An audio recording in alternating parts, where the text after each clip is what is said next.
Well, hi everybody. It's meteorologist Joe Chaffee. Welcome to the Joe and Joe Weather Show on this Tuesday, September the 15th, 2020. And in pops the other Joe until there he is. I guess you're a little late because you're still recovering from that first episode of Green Acres last night. Oh yes, I'm sure you are. the Um, Haney place, what's that? the old man Haney's place. Yes, exactly. So, a lot to talk about tonight, Mr. Rayo. For one thing, before we even get to the tropics, because there's so many things spinning out there, and that there's enough to keep us busy for a while. But before we get to that, I do want to make a comment on today, and that is what a beautiful day this would have been were it not for the haze and the smoke, Oh boy, I tell because it was so cool this morning. I have my sweatshirt on. I'm wearing orange, which is a very soothing color. It's a very healing color. And I do look like a bloated citrus fruit. But nonetheless, uh, it was just so beautiful. Temperatures didn't get out of the 60s here. I don't know what the high was, but I guarantee you that haze in the sky cutting down on the sunlight knocked the temperatures you. down by a few pegs.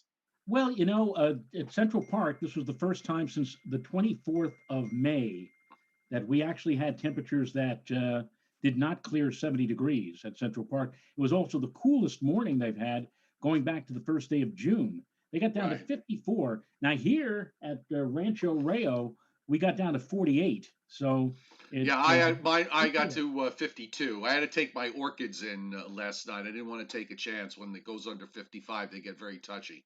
But yeah, it was really cool, and the air mass that's coming for the weekend is particularly cool for this time of year, with that next big high coming down. Absolutely.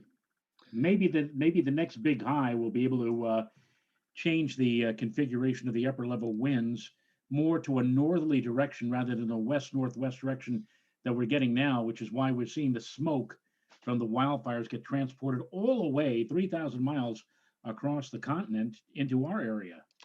The amazing thing to me is just the absolute extent of all of this with regards to the smoke. It's just crazy. I actually did bring up. I have the smoke map up to show everybody, and this is from ClearDarkSky.com, and the whole country except the one spot, the one area that's not covered has a hurricane in it.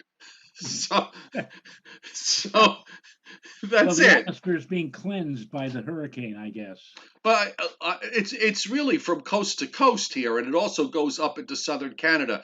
If you're on the Texas coast, if you're in southern Louisiana, you're in okay shape. If you're in Florida, you're not in the smokes. Southern Georgia, but then of course, as I said, in the rest of the Gulf states dealing with Hurricane Sally. But look at that, Joe. Everywhere, and until until those fires go out, this is going to be a semi-permanent feature for the next couple of weeks. It probably will be. There'll be varying degrees of haze, and I got a my daughter sent a text at about a quarter to seven, about 15 minutes ago, of the sun. She said I could look straight at the sun, which you're really not supposed to do, Right. but it looks like a big orange ball now as it approaches the western horizon, and that's because the atmosphere, the sunlight, is being attenuated or diminished considerably by all of that smoke, which is really not. I mean, it's 5 to 15 miles above our Well, I heads. was going to say because a few people are bringing up the air quality questions, and that's not mixing down here to the bottom of the atmosphere, No, and the fact that we have this nice high and this air mass coming down from the north. We had a really good wind here last night from the northwest, and even this morning we had a nice 10 to 15 mile an hour with gusts into the 20s breeze moving the air around. So the bottom part of the atmosphere is not a problem. It's not as if we're in some sort of stagnant air mass here. yeah, yeah, and You're right. I don't really know.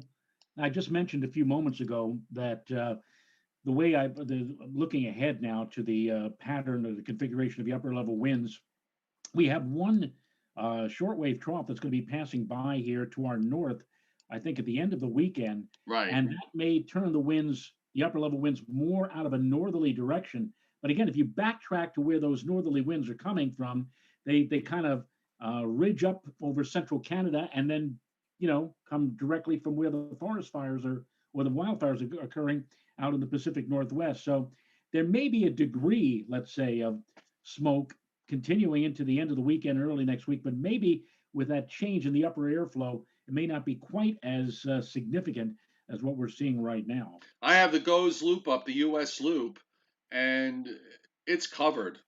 The whole country. You could just that milky white. Uh, what you're seeing, that milky white area that's streaming across the United States from west to east, folks. That's not cloud cover. That's the actual smoke. The brighter white clouds. The clouds are all in the brighter white colors, but in that sort of milky gray, that's all smoke. And there's a pocket in the southwest in the Rockies. So I guess if you're up high enough, you might be okay. Also, it looks like it is evading the Gulf states, particularly down along the immediate Gulf, because of the fact that the upper high here is rather very weak. So there's not really a west to east flow in the that as we're seeing up in the Pacific, up in the Northwest, and all of this is just sort of being blown right across. And yeah, let's hope we get a little bit of an upper air wind shift. We'll take out the look at the upper air in just a little bit to see what it tells us. And of course, Sally. Last we left Sally last night. It was sitting in the north central Gulf of Mexico, uh, out in the open waters south of Mobile and Biloxi, and just east of Boothville in southeast Louisiana. And here we are 24 hours later, and it's really pretty much in the same spot. Uh, the rain, It's moving at 2 miles an hour. you could we could both walk faster than that.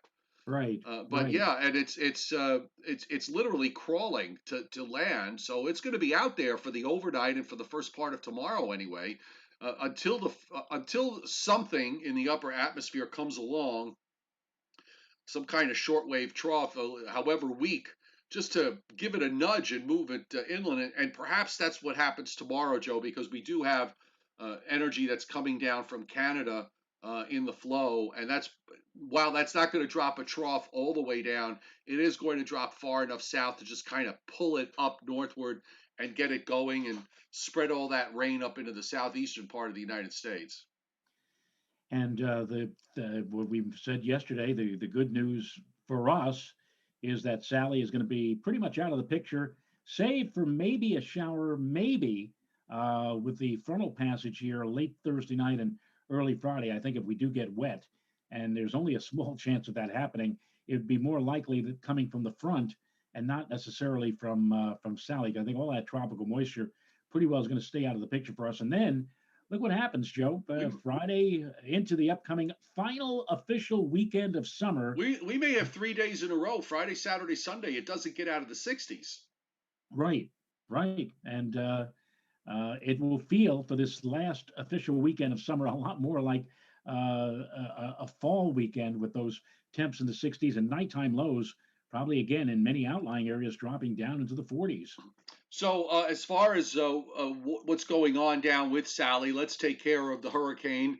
And we've got, of course, those hurricane warnings that are continuing along the Mississippi, Alabama Gulf Coast into the western part of the Florida Panhandle. Tropical storm warnings on either side, and also extending inland. And of course, much, if not all, of this area is under a general flash flood watch. And the flash flood watch goes up through much of Georgia, central and northern Georgia, and even into a few counties in South Carolina. That's likely to get extended eastward once this thing starts moving. I'm just going to see if they added anything to it, and nope, it's still pretty much the same.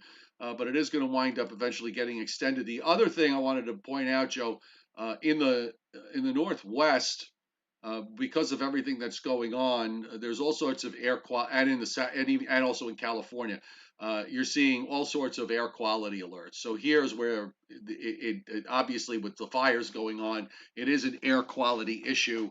Uh, Virtually the whole state of Oregon, all of Washington, a good chunk of Idaho, and into western Montana, and then of course a number of counties in Central California that are having air quality issues. Otherwise, the rest of the country enjoying some quiet time. I guess maybe that's the best way to describe it. And we'll jump to the radar because I already refreshed this, but I should have left the one that we had during the show last night that I think I forgot to show. But when I looked at it this morning and realized it was from last night, and I refreshed it, it looked exactly the same as it did last night. And this looks almost the same as it did last night. The eye is fully visible inside on the Mobile radar, which I'll pull up in a moment. But uh, there's a buoy out here, the Chevron buoy that we quoted yesterday, and they just had, Joe, a gust to 100 in the last 3 hours. They've gusted to 107, 104, and now the most recent gust was 101. They had sustained 90. I think they had sustained 93. Let me bring that weather. I had the weather history for this. The They have had sustained gales now for 48 hours, which is insane. So, Wow. yeah, so the at 4:40 they had 77 gusting to 107.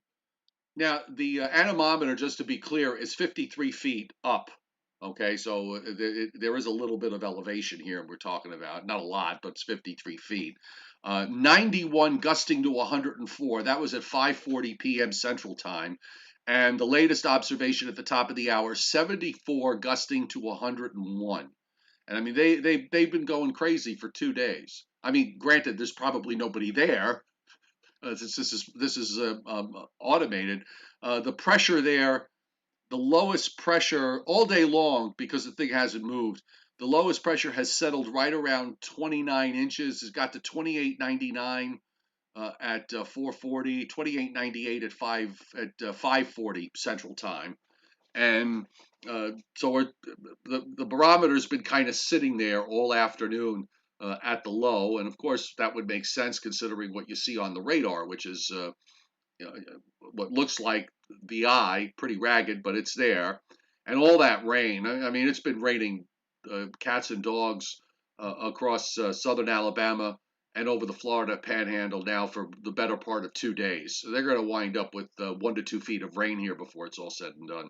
Frank Riccio brings up an interesting question on the chat board. He says that the pressure for Sally 979 millibars now, 80-mile-per-hour winds. Yesterday, though, the pressure was 988, and yet at that time the wind was 100 miles Right. per hour.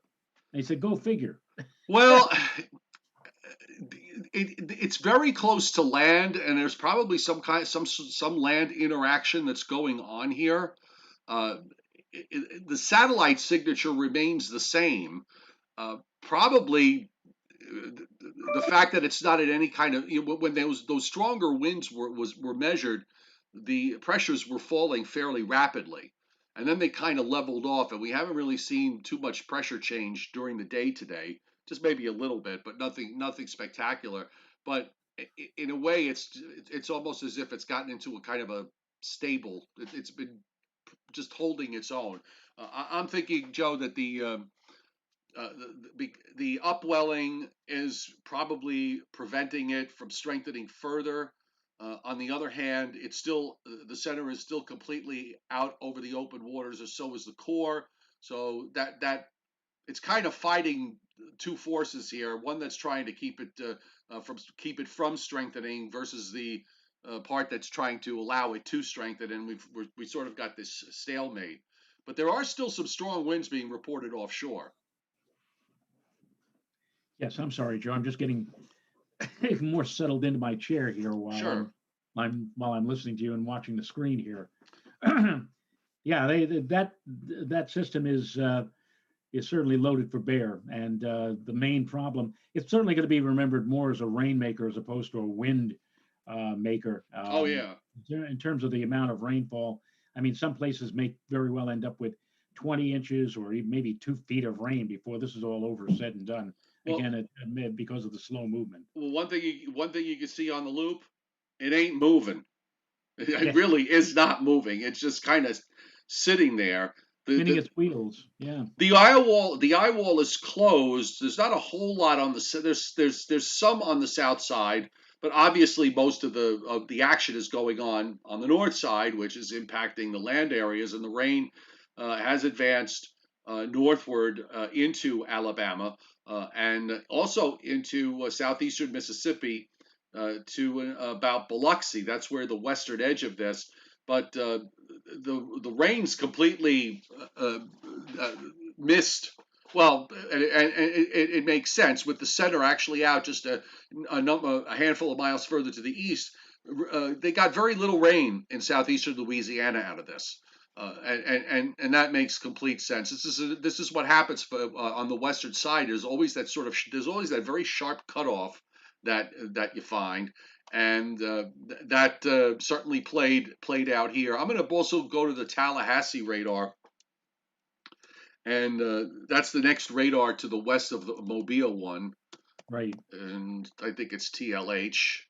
Yep, and there you can also see there is rain backing from the southeast to the northwest in places like in Tallahassee, Panama City, and pushing up into southern Georgia up to about Dothan. You're getting a little precip to the south of Albany, Georgia, but all of that is eventually going to be lifting up to the northeast, and those rainfall amounts are going to be substantial. I've got the rainfall forecast map here somewhere.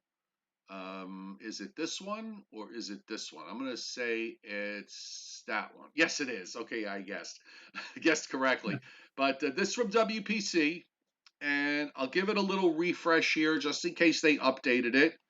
And nope, it's still the same one from earlier. So the purple area here, the darker purple is 20 inches of rain or more in an area right around Mobile, and 15 to 20-inch rainfalls. I-10 goes right through here as you're heading from New Orleans to Pensacola and eventually to Jacksonville. So the major interstate there goes right through the heart of that 10 to 20-inch plus rainfall area in the western part of the Florida Panhandle, which probably extends to about Pensacola. And the 6-inch line, the 10-inch line, the 6-inch line goes east to maybe just west of Panama City. This is solid rain. And of course, by the way, 6-inch plus rains with this being forecast up through northern Georgia, including Atlanta, and up in western South Carolina once this finally gets inland and moves along to the northeast. And isn't it amazing from that particular graphic, Joe, the QPF graphic, that Louisiana, they declared a state of the governor declared a state of emergency for the state of Louisiana, and yet it appears that the bulk of the lion's share of the rain, at least in this graphic here, seems to suggest that most, if not all of that, is going to miss Louisiana. I'm not sure about the Oh, it already wind. has. Yeah, Yeah. it is. So, It has. so I guess This is one of those a little situations. shell shock from Laura, I guess, right? Well, now Laura was in the western part of the state, so the eastern part of the state kind of escaped this on both ends. The thing is, most of the people that live down here know that there usually is going to be a sharp cutoff somewhere. Uh, if you live down there most of the time and you deal with these hurricanes, you learn to realize that in terms of their character, and unfortunately, but really, what can they do? The Hurricane Center has to play with the hand they're dealt with. So you paint this broad brush of what to expect in terms of rainfall amounts because you don't really know exactly what the track is going to be. And then, of course, this system where all of a sudden the center decided to reform to the northeast and everything kind of shifted a little bit further to the east, and then it would reform slightly to the northwest, and then you have to shift the forecast a little bit further to the northwest. So it's always a it's always a dicey game here forecast wise when you're dealing with a system like this, and when you're dealing with a very weak upper flow, which is what it boils down to. The flow aloft, to the steering flow here at the levels that would be pushing this thing along are almost non-existent at the moment. Yes, indeed, almost non-existent, and you know, and here we are. We're into, I guess, 20 plus minutes. We talked a little bit about the haze and the smoke or whatever like that, and we've been talking now ever since about Sally, and we haven't even paid attention yet to the other cast of characters out in the Atlantic Ocean. All right, so let's finish off with We're going to finish off with Sally, and then we'll go to the cast of characters. So the Pensacola Naval Air Station in the last hour, 38 gusting to 59. So that's right on land. So we are seeing some gusts now into the 50 mile an hour plus range. Mobile downtown airport, northeast at 31, gusting to 54. We mentioned the Chevron oil rig, the two oil rigs to the west of the Chevron rig, which were very useful because the center is actually sitting between the Chevron rig and the Apache rig. And the two Apache rigs have not reported in the last couple of hours. The winds in southeast Louisiana have all gone northwest. There's a gust of 40. So that at least is telling you that the center is not going there. Shell Beach is 32 gusting to 40 miles an hour with that north-northwest wind. And Barataria Bay, the Barataria Bay pass at Grand Isle is 27, north-northwest at 27 on the wind there. No gusts reported, but some stronger gusts going on north of the center and also toward the east of the center. Seeing some gusts to gale force. You can see where the warnings are. You folks already saw the radar. So let's run through the Hurricane Center's tracks here. Here's the hurricane tracking model guidance, which they all turn it pretty much to the east across Georgia and South Carolina, moving it off the North Carolina coast. There are a couple of outlier models that go further to the north, but we're going to discount those and just kind of go with the idea that this is just going to hook to the right. And that's going to keep all the rains from getting up much further north. Maybe the northern edge of the rain from this, Joe, will get into southern Virginia or maybe even touch the southern part of the Delmarva Peninsula for a brief time. But the important rain that would cause some serious issues, that's going to be down in South Carolina, Georgia, maybe even into parts of interior North Carolina. And then it's going to all shift out to the east. And the forecast track really remains the same. The 5 p.m. Eastern Time advisory is at 29.5, 88.1. Top winds are still 80 miles an hour, and it's moving north at 2. North at 2 miles an hour. Right. Considering if you walked at a reasonable pace, most people would be able to pull off a 3.5 to 4 mile an hour pace. So this hurricane is moving half as fast as you and I could, if you were walking. It's just so slow. For all intents and purposes, you're right. For all intents and purposes, just spinning its wheels and just more or less stationary or practically stationary. It's really absurd. All right. And considering all the storms we've seen, all the tropical cyclones that we've seen so far this season, which all have moved at a fairly good clip, and some of them have really been racing. In fact, the next storm I think you should hit right now is Paulette, because Paulette is the antithesis of what's going on with Sally. Paulette is zooming along, rocketing along at almost 30 miles an hour. Yes, and that's also going to slow down, probably do a crawl soon. But that's Paulette. It's on the edge of the wide picture here. We've got, of course, we have Sally in the Gulf of Mexico. Teddy, which is a very big system here in the central tropical Atlantic, and getting better organized. So this will probably become a hurricane tonight or during the day tomorrow as it continues on a west-northwest course, at least for now. If you look very closely between Paulette and Teddy, you can actually still pick out the remnant low cloud swirl that was Renee. Renee. Meanwhile, to the northeast of Teddy, and north of the Cabo Verde Islands, and then moving northwestward, it's Tropical Storm Vicky, and it looks like the low-level center's a bit exposed on that. And then south of the Cabo Verde Islands is the next tropical wave that is moving, that has moved off the African coast, that was had gotten better organized since yesterday. So this may wind up becoming a tropical depression or a tropical storm sometime over the next uh, 3 or 4 days. And by the way, I don't have a shot of it with what's going. There are clouds in the western Gulf of Mexico that extend into the southwest Gulf. And while the Hurricane Center is only giving that a small chance of developing over the next 5 days, and we'll show you on the weather. The weather models have picked up on this, and they all seem to try to at least develop some kind of a low there. So don't be shocked if by the time we get to the weekend, we're dealing with something in the southwest Gulf, and if the new wave off the African coast develops and the system in the southwest Gulf develops, you're going to be one of them is going to be Alpha, because Right, we only got Wilfred left. right. All And right, so you want to see Paulette racing away? Is that it? Paulette is, yeah, it's really moving. It last advisory that I saw had it at 29 miles per hour. Oh, and you And just reminded me. I cannot forget. I have to show you this. It's all related, but we'll do Paulette first.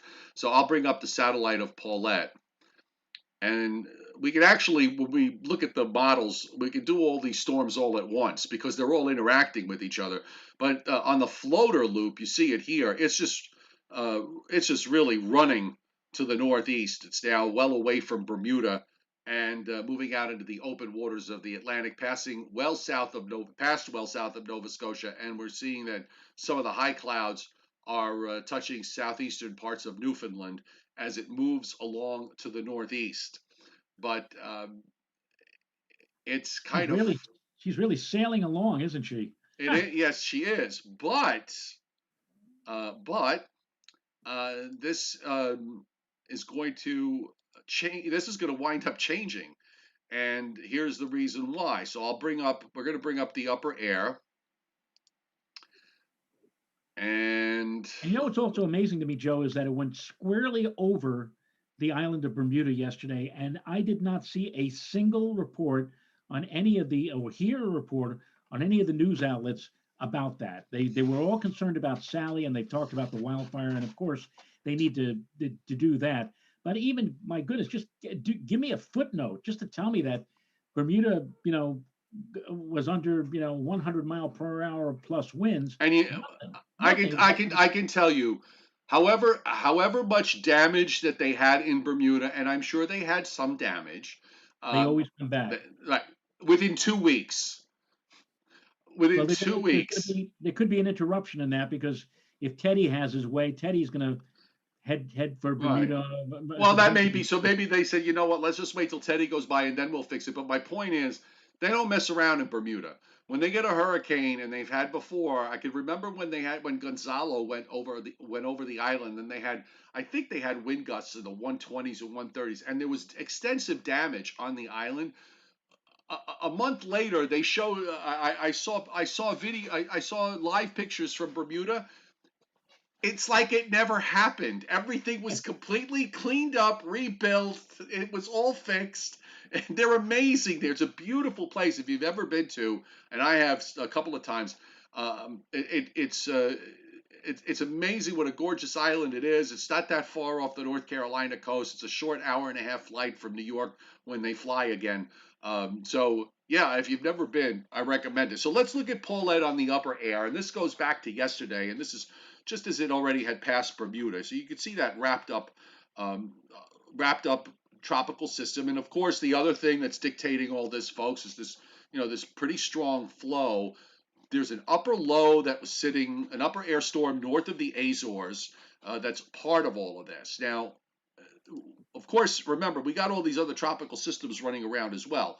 So Paulette is caught in that short wave, so it's racing to the northeast, the east northeast and northeast, which makes total sense. And of course, you see there's another big short wave dropping down in from central Canada.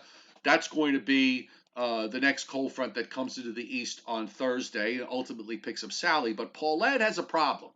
Paulette Paulette can do one of two things here. Either it stays in the flow and winds up going northeast forever and just becomes an extra tropical or post tropical system, or because it's on the bottom part of this jet stream, which is weaker, it might not, it's probably not going to get caught in that flow. And instead, it's going to run into this big upper low that is sitting now east of the Azores, about halfway between the Azores and Portugal.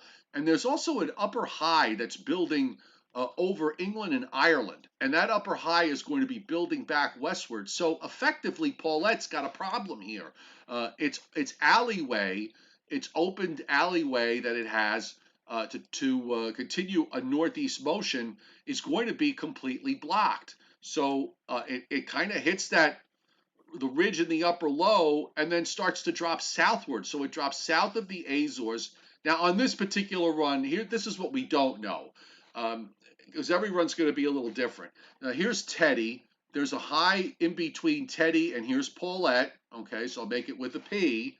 Well, that looks kind of artistic. I just did a Warhol. Wait till you see. I know you're on a delay, but you'll see it. It's like a wall. Oh, it's kind of eerie. It's looking at me. Can you see it?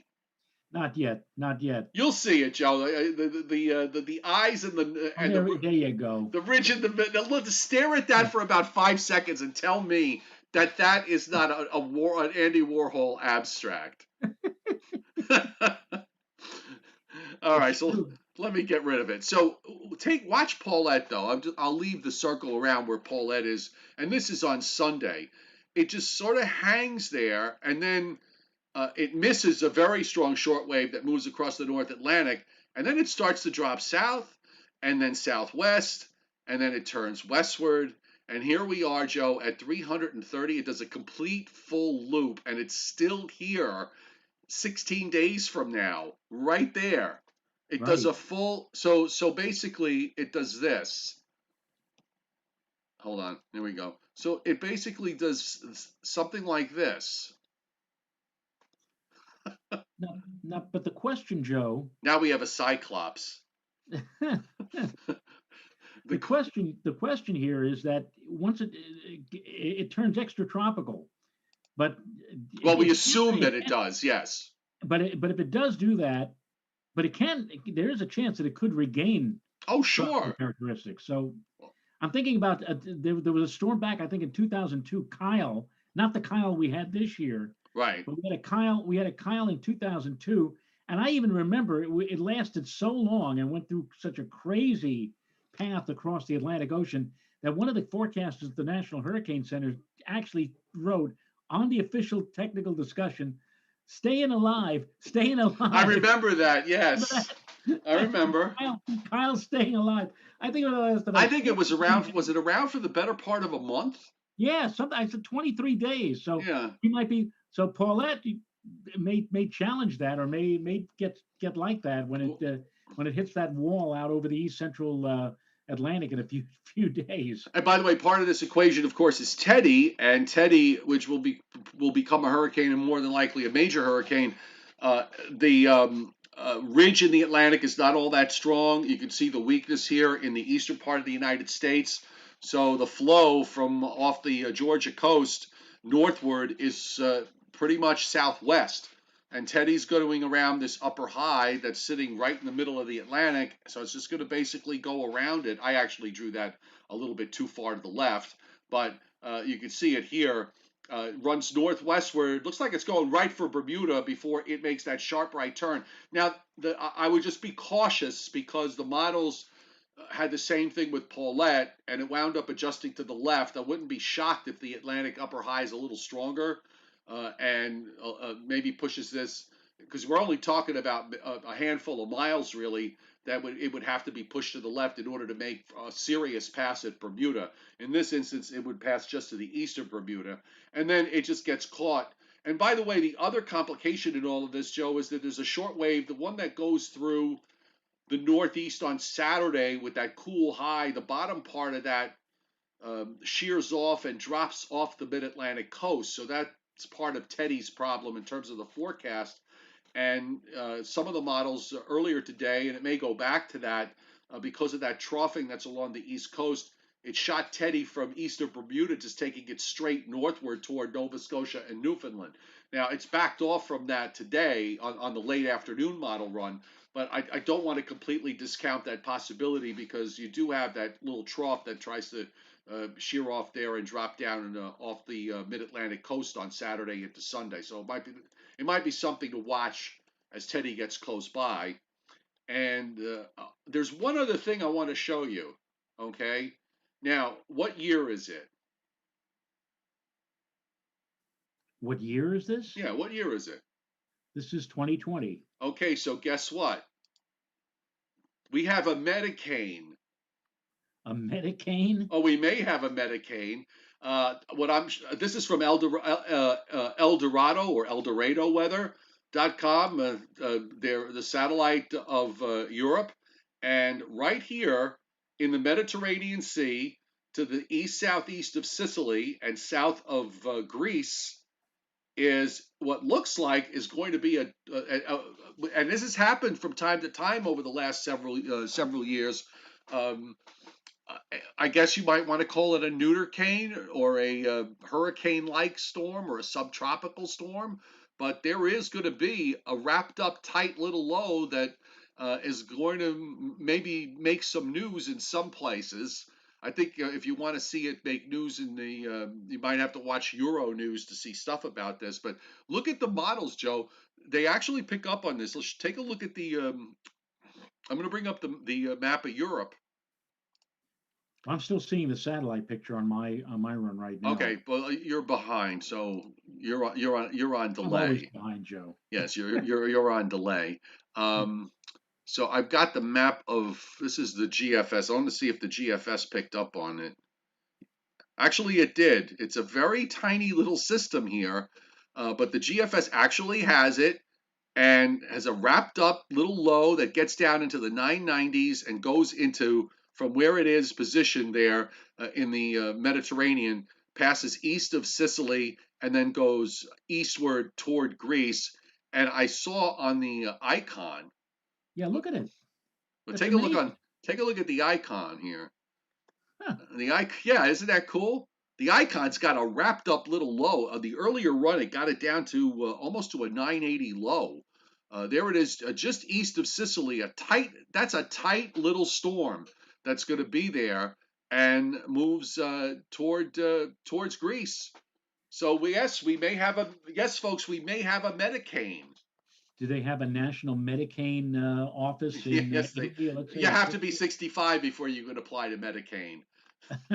By the way, on the far left, you can see the upper low that I was talking about that was north of the Azores. That's going to be part of the mechanism that steers Paulette back southward if it plays according to plan. And that upper low actually drops southward, southeastward, and then swings towards Portugal and moves inland eventually. Who knows? That might warm up and become a tropical system and go into Portugal. We had it happen in 2005, and it's happened, I think, a I couple of remember times. that. And it's happened once or twice in the last 5 years, if I recall. In fact, So I remember the discussion on that particular system. Whoever wrote it said something like, if it looks like a duck and quacks like a duck, then let's call it a duck. If it looks like a hurricane or a tropical cyclone, and then it feels like, why not call it a tropical cyclone? And you were right. It developed right next to Portugal. That was a first. I never saw that before, but why not? yeah, I mean, we're open-minded people here, right? Uh, I want to bring up. Let me just bring the radar up again, so we could do a little bit of um, our regular weather through all of this. So we look at the national radar. Yeah, we've got Sally. We've got a little bit of precip in South Texas and a little bit of shower activity coming into the Pacific Northwest in Washington State. Not a lot, very little. You can see it here. Otherwise, everybody else is just sitting in very dry conditions. I also want to take a look. By the way, this was one thing the icon did. I don't know if you saw this. I happened to see it because Of course, it was pasted all over social media. But with respect to Teddy, um, this is what the icon did. And of course, if a Category 4 hurricane or a 3 hurricane is going to go into Maine, uh, 2020 would be the year that something that bizarre would happen. But if you take a look at the icon as it loads, you'll see the Sally low or the frontal wave, and that sort of goes out. And then, of course, you start to see Teddy coming on the screen in the lower right. By the way, also you can see the Gulf low developing in the southwestern Gulf, which all the models have something there. But look at what it does to Teddy. It takes Teddy, Joe, virtually just to the east of Bermuda. Bermuda gets into the core, and then it Right. goes northwest, and then turns northwest, where you've got a 946 low southeast of Cape Cod at 40.8 and 68.4, and it drives it. Although the run ends at 180 hours, it's turning northwestward and getting ready to go into Boston or Portland. I mean, that's just And this is the icon now. this is the icon. And the Right. reason the icon did this is because this trough that drops into the east, it not only dropped the trough into the east, Joe, but it actually just dropped it right off the New Jersey coast. And then it just picks up Teddy and wraps it completely into it. It cuts off, and the cutoff upper low actually backs southwestward into coastal Virginia, North Carolina. So Teddy rotates around this. Uh, all the models are showing some kind of troughing there, but the icon was the only one that really went to town with it. So, Right. uh, yeah, if it's going to happen, if that model is going to wind up being the correct model in all of this, it's only because of the fact that it is 2020. Otherwise, I would I would discount it. And as far as the overall pattern is concerned, from what I saw, uh, there's not a whole lot to talk about local weather-wise because we're going to be dry probably through much, if not maybe we may have to wait until the next weekend, the last weekend of the month of September, in order to get some rain around here. Yeah. Well, Joe, the odds are that we may not see a drop of rain with this frontal passage Thursday night and early Friday. I know a lot of the models are not really squeezing much out, if anything at all. I said on my Facebook page, I'm using Antoine's rule. Those of you who are of a certain age may remember back in the 50s, the 60s, and even the early 70s, there was a gentleman who did weather here in New York, Tex Antoine. He was not a meteorologist, but over the years, he picked up a lot of interesting stuff, developed a lot of stuff like the stationary weather front that was always seemingly stuck at 125th Street. He called it the 125th Street front. And Antoine's rule is even though a front may appear to be dry, and even though it doesn't look like it's going to generate anything as it passes through the region, a front is a front. And sometimes and he would use the National Weather Service or then the United States Weather Bureau forecast. And even though the US Weather Bureau would say, with a frontal passage, partly cloudy or cloudy, no precipitation, Tex would always, say, well, a front is a front. Right. And sure enough, not always, but sometimes there You was get a an shower. unexpected shower, Yeah. and go with it. I mean, if there's a frontal line moving through, you just mention. What is it Yeah. going to is it going to kill you if you mentioned the shower? That's the I did. I just mentioned the outside chance of an isolated shower, and then looking at the overall upper air going forward, we really don't see a whole lot of change in this flow from Canada that it continues to just drive weather fronts through every 3 or 4 days. And of course, with everything moving and no troughs dropping down in the Ohio Valley, your tropical systems are staying offshore. Here's the GFS's solution with regards to what I just mentioned with this trough that gets left over along the East Coast. It just takes Teddy up to the northeast and further east in the prior runs. And then you get another one. There is something that tries to drop down into the Ohio Valley in about 10 days. We'll see how real that is. And then another stronger shortwave that comes out of Canada and heads into the northeast toward the end of the forecast period. Ridge in the west, troughing mostly in the east toward the end of the forecast period as we go into the beginning of October. So it really does look like we're getting something, Joe, we haven't gotten in years. We're actually getting autumn weather beginning on time. Right, I right. mean, it's astounding, but it's actually happening. We're not seeing temperatures up around 90 into the first part of October, or even in the 80s through the middle and latter part of October, like we had a couple of years ago. Just as a This is reminder, actually a real. We may have a real autumn here. October 3rd of last year, 94 degrees at Central Park on October the 3rd. Right, and it was only Um, after that that it shut off and things got to uh, things Actually, cooled no, off, I remember as I I was recall. with you on Halloween, and we had tornado watches. Oh yeah, but it We cooled had off. thunderstorms. But after that early 90, we went for 3 weeks where the weather actually was some semblance of normal. Right, right. So And we had 72. What did we have? We had 70 degrees or 72 degrees, and we also had 70-degree dew points on Halloween night with showers and scattered thunderstorms threatening the region. Johnny Quest asks a good question. He says, if all these storms in the Atlantic, are any of them going to actually change the overall weather pattern?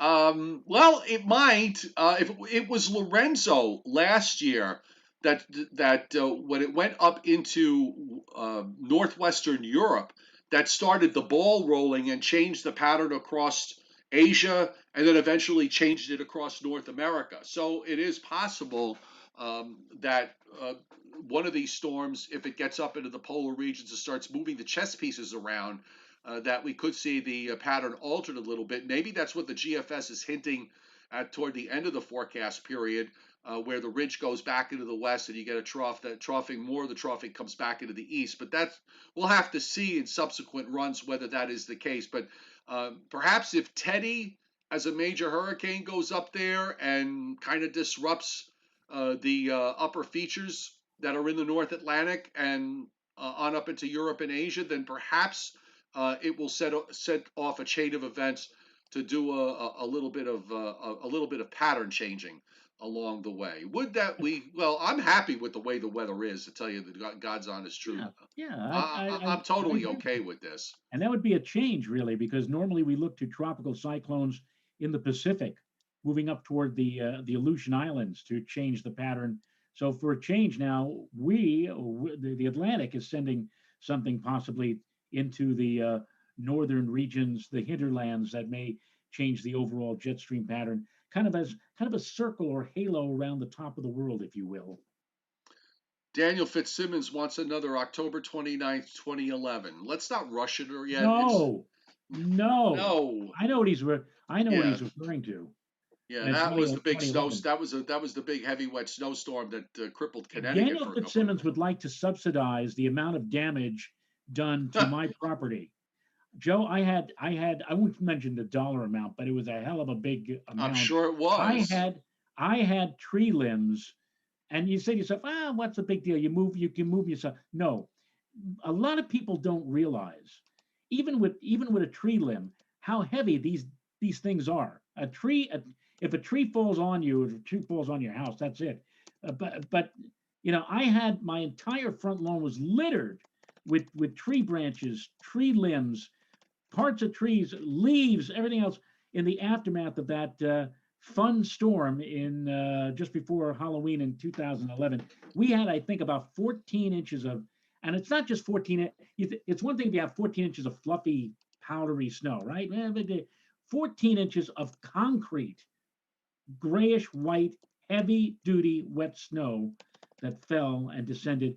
Difficult to get rid of with a shovel or even with a snowblower, and that falls upon trees that are still in leaf. Forget it. Right. Daniel Fitzsimmons, you can have it at your house. Don't send it my way.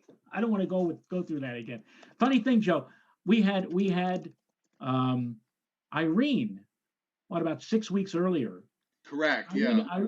Irene brought a lot of rain. Didn't do a thing in terms of damage to my property. I had to wait 6 weeks for the snowstorm that caused a lot of damage on my property. Not heavy rains or hurricane or tropical storm conditions. I had to wait for a snowstorm in late October.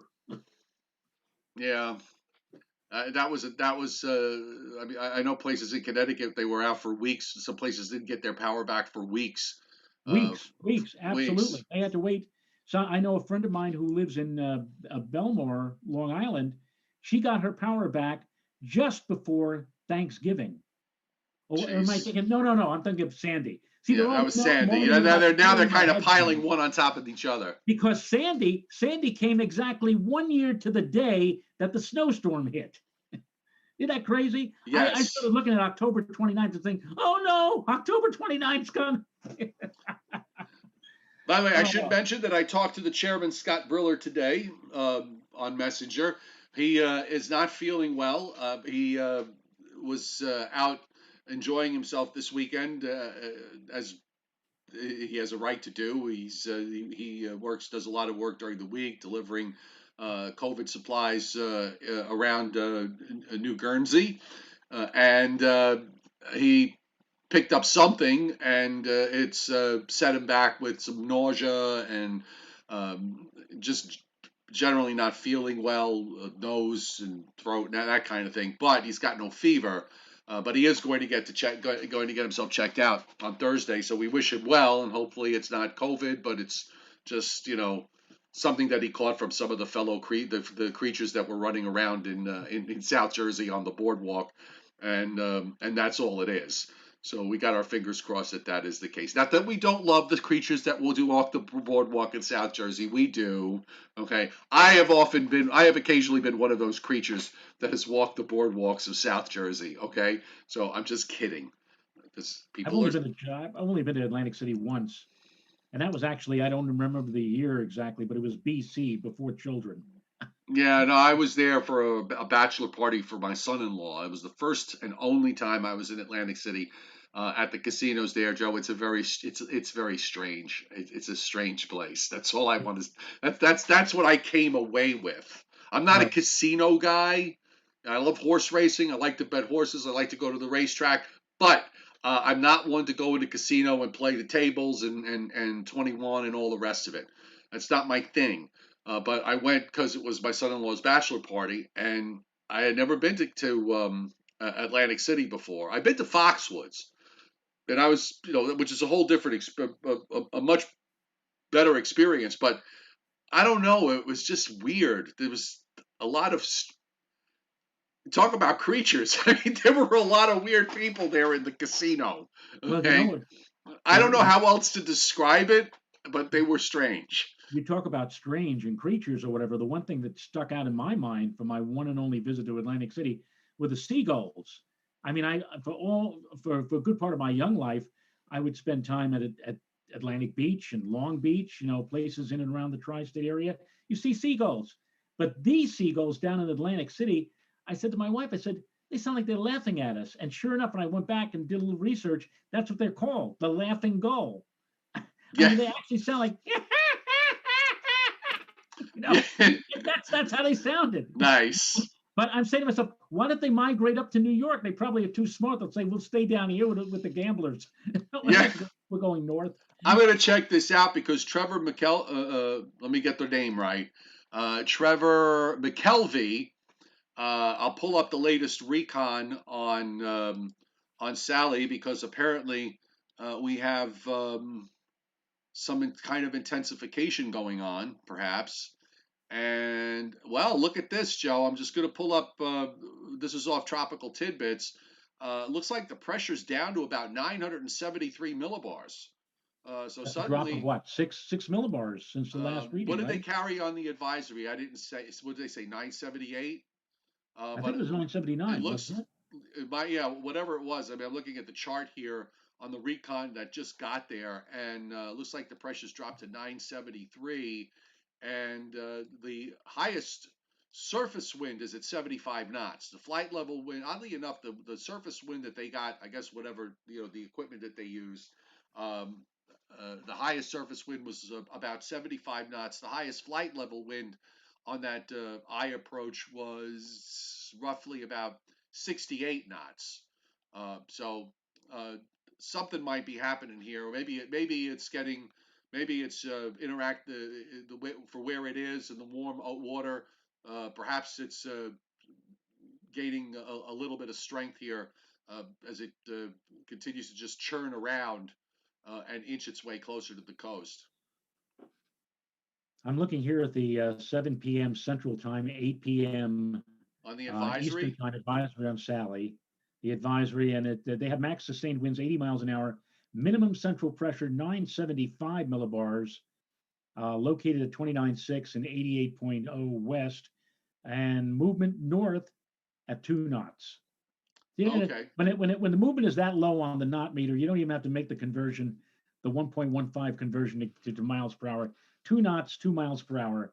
It's still moving very slowly. Right, 2 knots in the tie your shoes. Yeah. All right, so I guess we'll call it a day here. So we're coming up on 8 o'clock Eastern time. Thanks everybody for being here tonight. We had a nice crowd on the chat board tonight, and it's always good to see. We appreciate you joining the show and participating in the conversation. Some of you are already talking about the upcoming winter and trying to match it up with the winter that we've had before because of the La Nina. I'm just going to give you a piece of advice. Whatever you think it's going to be like, it's not going to be like that. Okay? Whatever it is you think it's going to be, it ain't going to be like that. It's going to have its own unique signature. There might be a few things that you could say match up to that particular winter, but I would just advise you sit back and wait, because if this year has proved one thing, strange things have happened weather-wise. Okay, so I would bet that more strange things are going to be happening weather-wise as we go forward. And that's my pontification for the day.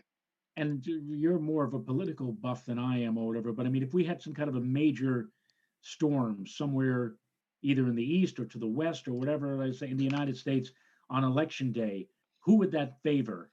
Would that favor a Republican or candidate or a Democratic candidate? If there's some kind of a major or adverse weather system on the day when we're Well, supposed to. I guess it depends because it's all going to be it all boils down to swing states. So I suppose a hurricane in Florida. Well, I mean, depending the poll, if the polls are correct in saying what they say, I can make a case that weather would impact both sides. So Yeah. perhaps the fact that if that's true, then maybe they'll just cancel each other out. And here's something I'm going to let you in on a secret, Joe, and everybody watching right now. My favorite episode of the Mary Tyler Moore Show, and I know you love the shows that have Yes. Susie Nivens in it. I love it from the first season of Mary Tyler Moore. They had an episode where it was election night. There was a big snowstorm. They lost power. Thank God for Rhoda. They couldn't make calls in or out or whatever. And yeah, Rhoda was there at the station helping Mary out. And before they lost everything, the Ted Baxter standing there saying, "This is for the mayoralty of Minneapolis." Turner 85, Mitchell 23. That's right. what it was. I remember all through the night.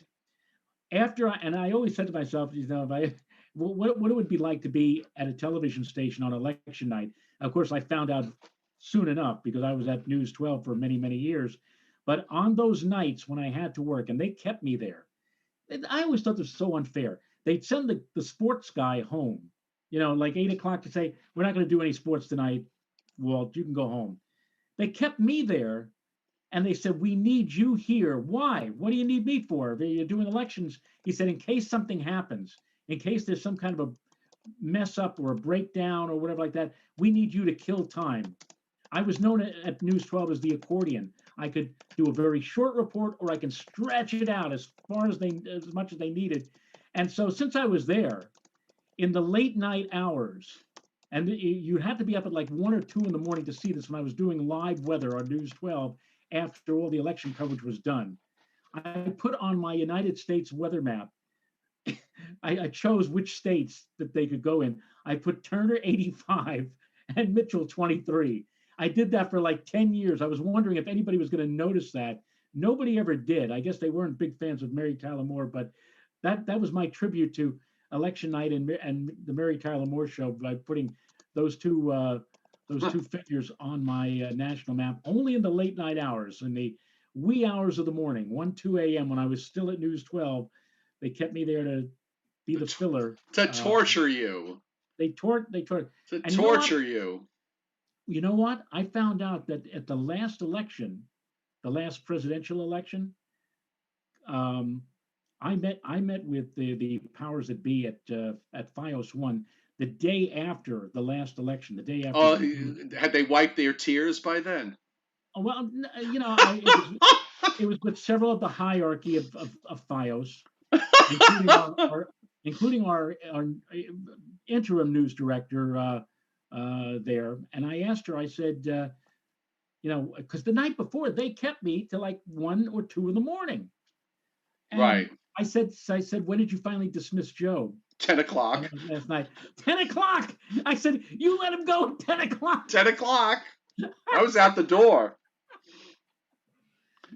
Oh, all those years. That's the one thing actually, I have ambivalence. I pulled the executive producer, John Hausman, who I've known for, oh God, so 95, for 25 years now. But I pulled him aside at around 7:30, and and of course, the general feeling in the newsroom was that we were just waiting for everybody's what thing was. Well, we'll just wait. As soon as they declare Hillary the winner, we can all go home. I pulled John aside at 7:30. I was watching vote tallies from other states, and I'm not. How I feel about these things doesn't matter. I'm just relating a story. But I pulled him aside and I said, John, there's a way that Mr. Trump can win this.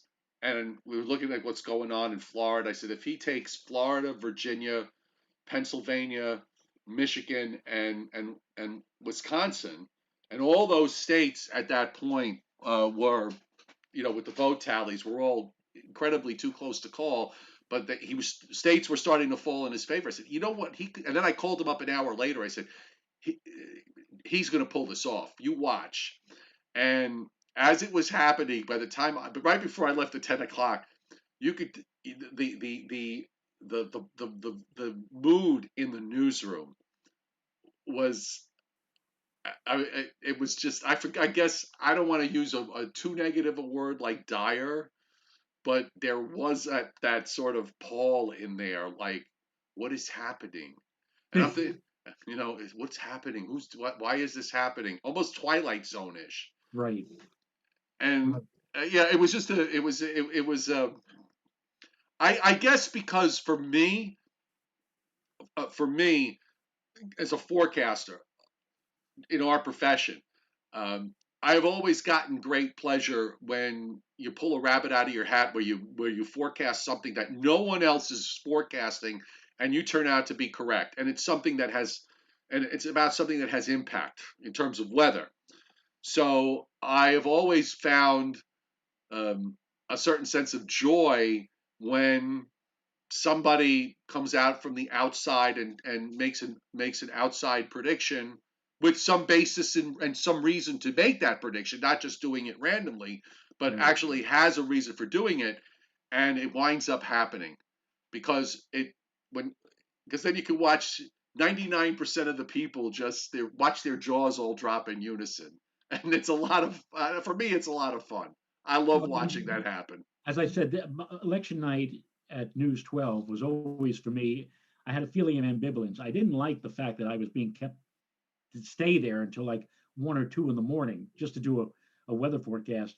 But on the other hand, that was always the big night because they trucked in tons of food. And I mean, and so everybody, bulked up at like 7 o'clock when we had the pre-election meeting or whatever like that. But then while all those reporters were gone and that all that food is still remaining, I would like routinely, like every half hour, come out of the weather office, go back into the break room. Oh, let's see. I think I'll have some Kentucky Fried Chicken. And then, a half an hour after that, I said, oh, well, what do I want now? Hamburgers, French fries? Well, that was the best. That was the best part of those election nights because we usually got to do food. Right. We got to do minimal work.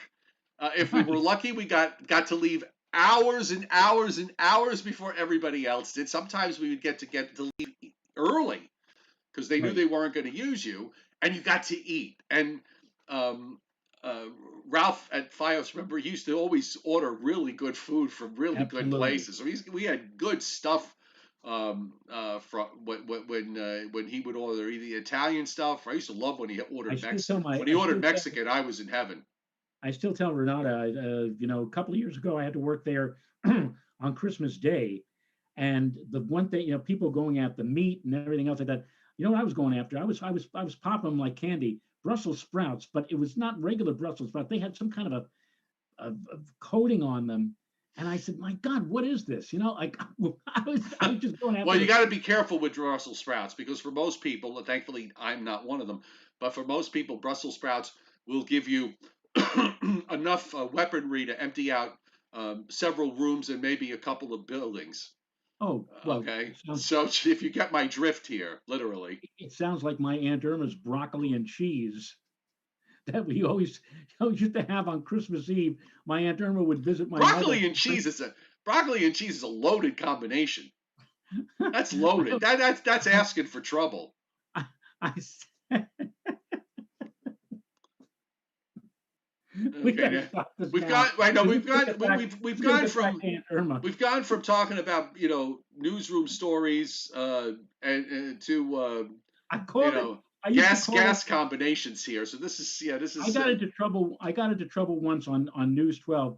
Janine Rose, who was my news director, and it was coming up on Christmas Eve, said, "Well, Joe, how are you going to spend Christmas Eve?" And I said, "Well, I'm going to be as I usually am at my mother's house on Christmas Eve, and my Uncle Ron and Aunt Irma are going to come, and Aunt Irma is going to bring her broccoli and cheese surprise." And yes. she said, "So why do you It was call a it a surprise, broccoli and all cheese right. surprise?"